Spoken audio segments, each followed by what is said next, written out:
वो ठेका दिलाते थे, उसकी बोली लगाते थे और जिसे भी वो ठेका दिलाते उससे टैक्स वसूलते थे, जिसे वो अपनी भाषा में जीटी कहते थे। जीटी यानी कि गुंडा टैक्स। यही टैक्स वसूली आमदनी का मुख्य जरिया भी बनी, जिसने धनंजय के बहुतेरे दोस्त भी बनाए और दुश्मन भी। जो दोस्त थे वो भी दुश्मन हुए, जो दुश्मन थे उन्होंने दोस्ती का हाथ बढ़ाया, लेकिन इस दौरान एक जोड़ी थी जो टूट गई और ये जोड़ी थी धनंजय सिंह और अभय सिंह की। इस टूटी हुई दोस्ती के बारे में धनंजय अपने अलग अलग इंटरव्यूज में कहते हैं, तब छात्र संघ चुनाव था, हमारे एक साथी थे अरुण उपाध्याय, उन्हें भी चुनाव लड़ना था और महामंत्री पद पर लड़ना था।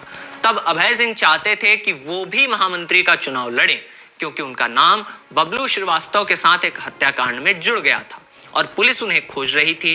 एनकाउंटर से बचने के लिए अभय महामंत्री का चुनाव लड़ना चाहते थे, लेकिन अरुण का चुनाव अच्छा था। फिर भी अभय सिंह ने इस चुनाव में दखल दिया, जिसकी वजह से झगड़े हुए और फिर कई मुकदमे हमारे ऊपर हो गए, जिनमें हत्या की कोशिश का भी मुकदमा शामिल था और यहीं से हमारे रास्ते अलग हो गए। समर, समर, यस, अरे summer, yes, coming. Lucknow university की इसी दोस्ती दुश्मनी के बीच धनंजय सिंह उत्तर प्रदेश पुलिस के 50,000 के इनामी अपराधी भी हो गए। दरअसल हुआ ये कि साल 1997 में जब मायावती मुख्यमंत्री थीं, तो लखनऊ में अंबेडकर पार्क बन रहा था। उस अंबेडकर पार्क को बनाने वाली संस्था थी PWD यानी लोक निर्माण विभाग। इसके एक इंजीनियर हुआ करते थे गोपाल शरण श्रीवास्तव। उनके पास कार हुआ करती थी मारुति 800। एक दिन वो अपनी इसी मारुति से जा रहे थे तो बाइक सवार दो बदमाशों ने उन्हें ओवरटेक करके रोका और दनादन गोलियां दाग दी। मौके पर ही गोपाल शरण की मौत हो गई। इस हत्याकांड में धनंजय सिंह को नामजद आरोपी बनाया गया। इस केस के बारे में भी धनंजय सिंह बार बार बात करते हैं और कहते हैं कि मैं तो वहां था भी नहीं और पुलिस से तब मैंने मदद भी मांगी थी। वो बताते हैं एक लड़का था राजू पहाड़ी, देवरिया का रहने वाला था, यूनिवर्सिटी में हमारे साथ था।